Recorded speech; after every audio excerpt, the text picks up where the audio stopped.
Assalamualaikum warahmatullahi wabarakatuh. Nama saya Rika Valencia, NP49 dari kelompok 2 akan memaparkan presentasi materi jantung. Yang pertama ada anatomi jantung. Jantung berada dalam kantung berisi cairan longgar yang bernama perikardium. Jantung terbagi atas 4 bagian, atrium kanan, kiri, dan ventrikel kanan dan kiri. Atrium dan ventrikel dipisahkan oleh katup satu arah. Sisi kanan dan kiri jantung dipisahkan oleh septum. Nah, ini merupakan bentuk jantung. Ukurannya, panjangnya sekitar 12 cm, lebar sekitar 9 cm, tebal 6 cm, dan masanya untuk perempuan 250 gram, untuk laki-laki 300 gram. Letak jantung berada di mediastinum atau tengah-tengah rongga dada, yang gambar sebelah kiri merupakan organ-organ yang ada di rongga dada. Salah satunya jantung. Nah, jantung berada di tengah-tengah antara kedua paru.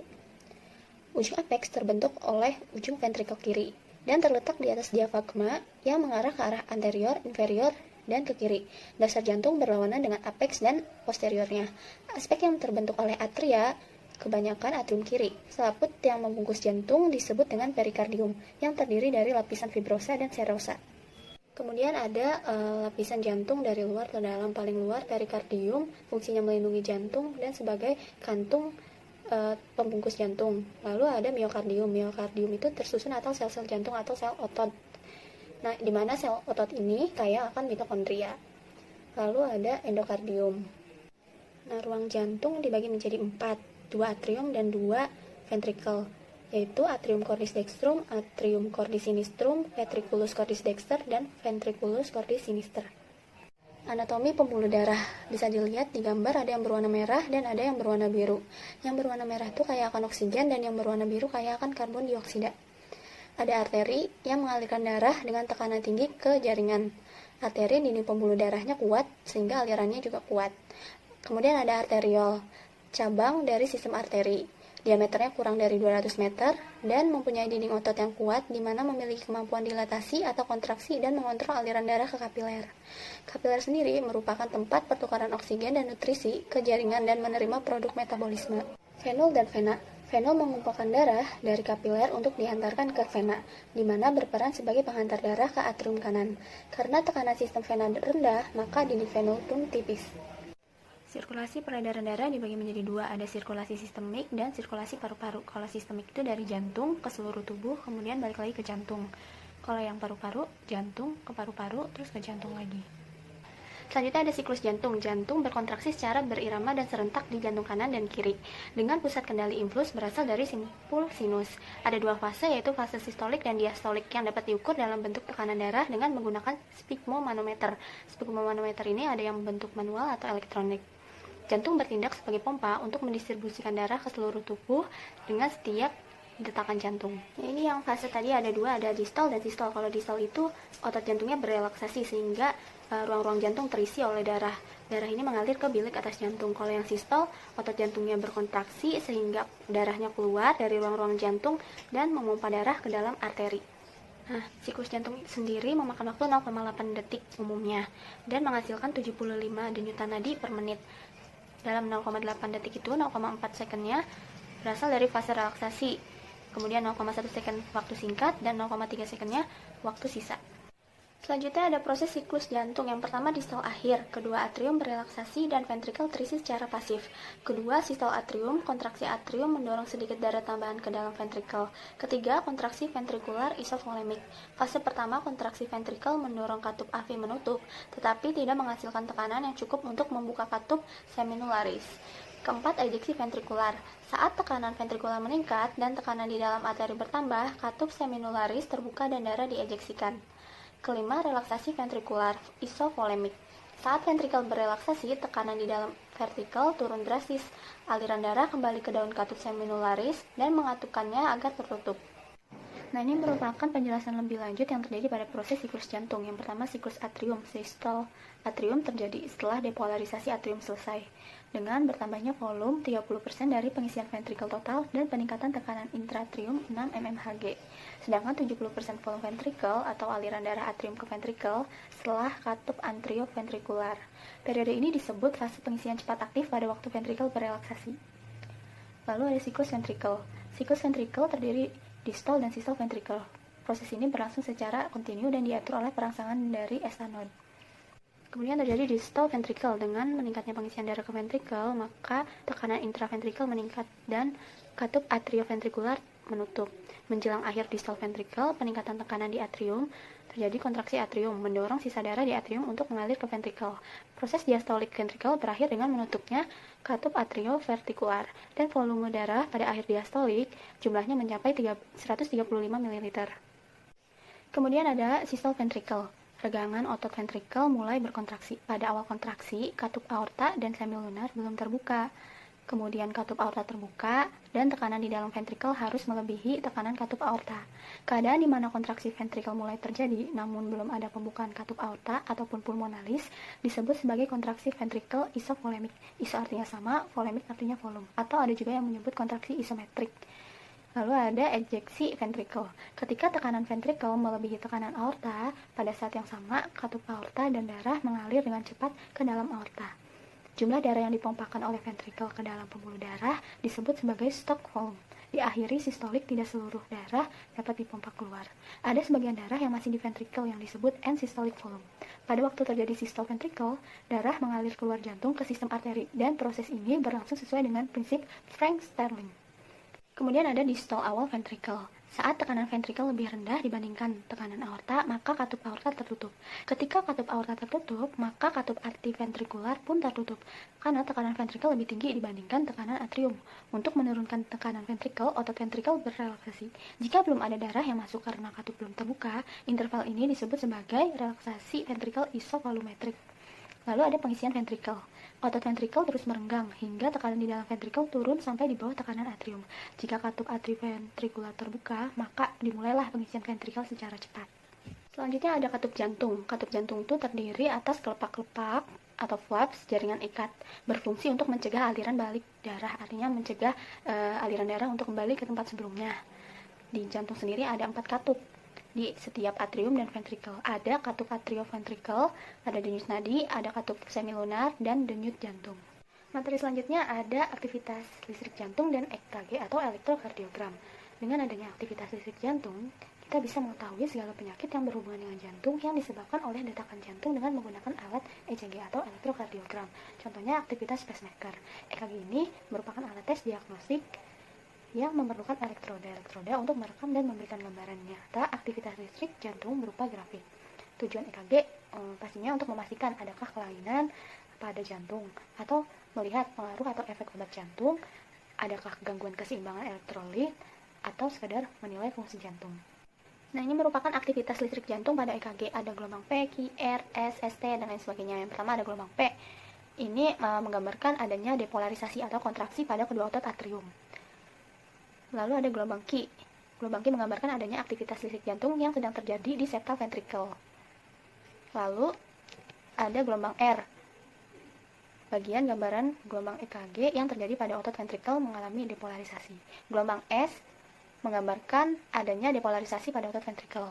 Gelombang T mengalami repolarisasi pada otot ventricle. Selanjutnya gelombang QRS, masih batas normal bila elevasi kurang dari 1 mm dan depresi kurang dari 0,5 mm pada standar lead. Ada gelombang U, biasanya terjadi setelah gelombang T dan dalam keadaan normal tidak terlihat pada EKG. Contoh kasusnya ada penyakit jantung koroner atau penyempitan tersumbatnya pembuluh darah. Nah, maka bisa terlihat nih di EKG seperti apa. EKG ini cara membacanya bisa dilihat iramanya teratur atau tidak dari gelombang-gelombang dan intervalnya. Dan bisa dianalisis dari garis-garisnya tuh, tebalnya, ukurannya, dan lain sebagainya. Selanjutnya ada sadapan atau lead EKG. Ada yang bipolar, ada yang unipolar. Sadapan ini merupakan tempat di mana EKG ini diletakkan pada tubuh pasien. Namun seringnya dipakai itu yang unipolar karena ada tanda khusus seperti AVR, AVL, dan AVF. Dan karena tanda inilah jadi lebih mudah dibaca. Nah, ini yang unipolar. V1, V2, V3 itu tempat yang harus dipasang EKG sesuai dengan pemeriksaannya untuk organ mana. Materi keempat ada potensial aksi jantung. Potensial aksi yang menyebar melalui membran sel-sel otot, kemudian mengakibatkan kontraksi sel otot jantung sehingga darah terdorong. Ada otoritmisitas, yaitu jantung berkontraksi atau berdenyut secara berirama akibat potensial aksi yang ditimbulkannya sendiri.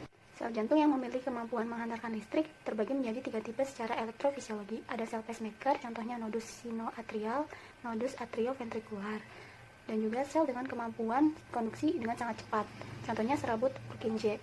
Ada sel otot atau miosit di atrium dan ventrikel. Jenis-jenis sel otot jantung ada sel kontraktil, kerjanya secara mekanis memompa sel-sel pekerja yang dalam keadaan normal tidak menghasilkan sendiri potensial aksi. Ada sel otoritmik, mencetuskan dan menghantarkan potensial aksi, atau pacemaker activity yang bertanggung jawab untuk mengkontraksi sel-sel pekerja dengan menyebar ke seluruh jantung untuk mencetus denyut secara berirama tanpa perangsangan saraf apapun.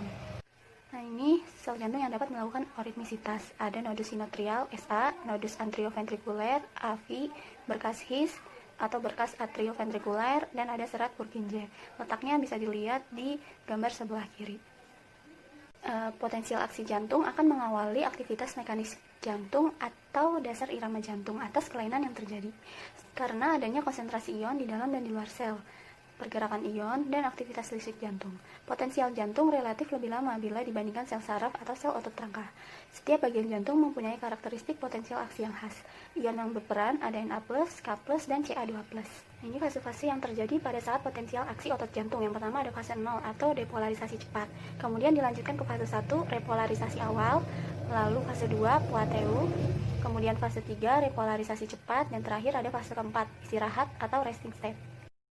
Perkenalkan, nama saya Tintiara Pika Putri, saya NPM 83. Selanjutnya saya akan menjelaskan tentang fisiologi kardiovaskular. Kardiovaskular adalah sistem susunan peredaran darah pada manusia. Kata kardiovaskular berasal dari bahasa Yunani, yaitu kardia yang artinya jantung dan vasculum yang artinya pembuluh darah. Sedangkan fisiologi kardiovaskular yaitu sistem transport atau peredaran darah manusia yang bersifat tertutup. Yang dimaksud dengan mengedarkan di sini yaitu mengedarkan hormon endokrin ke bagian tubuh tertentu dan mengedarkan darah ke seluruh tubuh, di mana darah mengandung oksigen dan nutrisi yang diperlukan sel atau jaringan untuk metabolisme.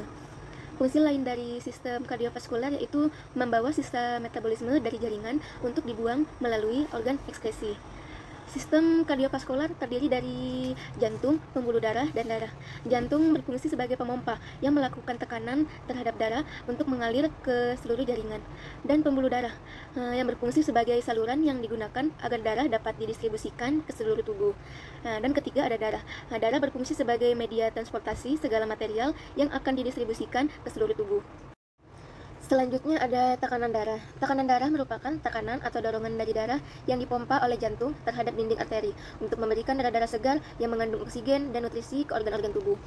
Cara pengukuran tekanan darah dibagi menjadi dua, yaitu sistolik dan diastolik. Sistolik ini normalnya sebesar 120 mm Hg dan diastolik normalnya sebesar 80 mm Hg.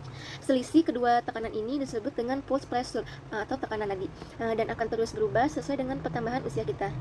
Lalu ada yang namanya resistensi. Resistensi merupakan hambatan terhadap aliran darah terhadap suatu pembuluh yang tidak dapat diukur secara langsung. Resistensi dipengaruhi oleh dua faktor, yaitu diameter pembuluh darah yang terutamanya arteriol dan viskositas atau kekentalan darah. Peningkatan diameter pembuluh darah atau vasodilatasi akan menyebabkan tahanan menjadi menurun, dan vasokonstriksi atau penurunan diameter pembuluh darah akan menyebabkan resistensi menjadi meningkat. Selanjutnya, penelahan tekanan sirkulasi. Penelahan tekanan sirkulasi dibagi menjadi tiga. Pertama, sirkulasi sistemik, yaitu sirkulasi yang memerlukan tekanan awal yang besar. Kedua, sirkulasi pulmonal, yaitu sirkulasi yang mempunyai tekanan permulaan yang rendah. Ketiga, sirkulasi koroner, yaitu peningkatan aktivitas jantung berdenyut dan rangsang sistem saraf simpatis. Lalu ada yang namanya tekanan darah arteri. Tekanan darah arteri ini adalah tekanan untuk transportasi darah dengan tekanan yang tinggi ke seluruh jaringan tubuh. Dinding arterinya bersifat kuat dan elastis atau lentur karena mengandung jaringan elastis yang dapat terenggang saat sistol dan mengadakan recoil saat diastol. Lalu tekanan selanjutnya ada tekanan kapiler. Tekanan kapiler merupakan pembuluh darah yang halus dan berdinding sangat tipis dan juga sebagai jembatan di antara arteri atau membawa darah dari jantung dan vena atau membawa darah kembali ke jantung. Kapiler ini memungkinkan oksigen dan zat makanan berpindah dari darah ke dalam jaringan dan memungkinkan hasil metabolisme berpindah dari jaringan ke dalam darah. Dari kapiler, darah mengalir ke dalam venula, lalu bergabung dengan venul-venul yang lain ke dalam vena, yang akan membawa darah kembali ke jantung. Tekanan selanjutnya yaitu tekanan vena. Vena memiliki dinding yang sangat tipis, tapi biasanya diameternya lebih besar daripada arteri. Vena dapat mengangkut darah dalam volume yang sama, tetapi dengan kecepatannya yang lebih rendah dan tidak terlalu di bawah tekanan. Karena tekanan dalam sistem vena ini rendah, maka memungkinkan vena ini berkontraksi sehingga mempunyai kemampuan untuk menyimpan atau menampung darah sesuai dengan kebutuhan hidup. Selanjutnya tentang pengaturan kardiovaskular. Tadi kan fisiologinya, sekarang adalah pengaturan kardiovaskularnya. Pengaturan kardiovaskular dibagi menjadi dua, yaitu ada pengaturan intrinsik dan pengaturan ekstrinsik.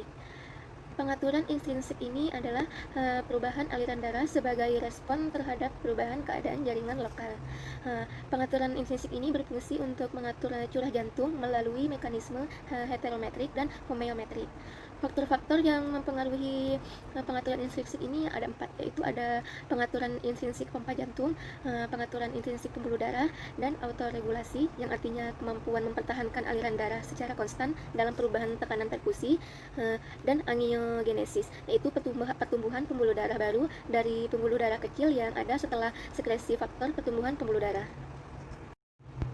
Pengaturan yang kedua yaitu pengaturan ekstrinsik. Pengaturan aliran ekstrinsik yang dapat menuju ke suatu sistem organ dapat ditingkatkan dengan memperbesar curah jantung atau dengan memindahkan darah dari suatu sistem organ yang relatif tidak aktif ke organ lain yang lebih aktif. Pengaturan ekstrinsik dibagi menjadi dua, yaitu ada pengaturan ekstrinsik saraf dan pengaturan ekstrinsik hormonal. Yang pertama ini ada pengaturan ekstrinsik saraf. Pengaturan ekstrinsik saraf juga dibagi menjadi dua. Yang pertama itu ada simpatis. Simpatis ini secara konstan mengeluarkan impuls yang cenderung untuk mengakselerasi aktivitas jantung. Di antaranya meningkatkan frekuensi denyut jantung, 14 konduktivitas, kontraktilitas, dan meningkatkan kepekaan otot jantung. Aktivitas sistem saraf simpatis dapat menghasilkan kedua respon, yaitu pertama, rangsangan simpatis akan meningkatkan curah jantung melalui peningkatan frekuensi denyut jantung dari kekuatan kontraksi. Kedua, serabut simpatis adrenergik juga meluas sampai jaringan pembuluh darah perifer, yang terutamanya arteriol. Yang kedua ada parasimpatis. Impuls yang disalurkan oleh sistem parasimpatis ini cenderung untuk mengurangi aktivitas jantung, denyut jantung, kemampuan konduksi kontraktilitas, dan kepekaan otot jantung. Variasi tonus vagus merupakan faktor utama dalam perubahan denyut jantung. Yang kedua ada pengaturan ekstrinsik hormonal. Mekanisme efek yang mempengaruhi pengaturan ekstrinsik hormonal ini terbagi menjadi 4 hormon.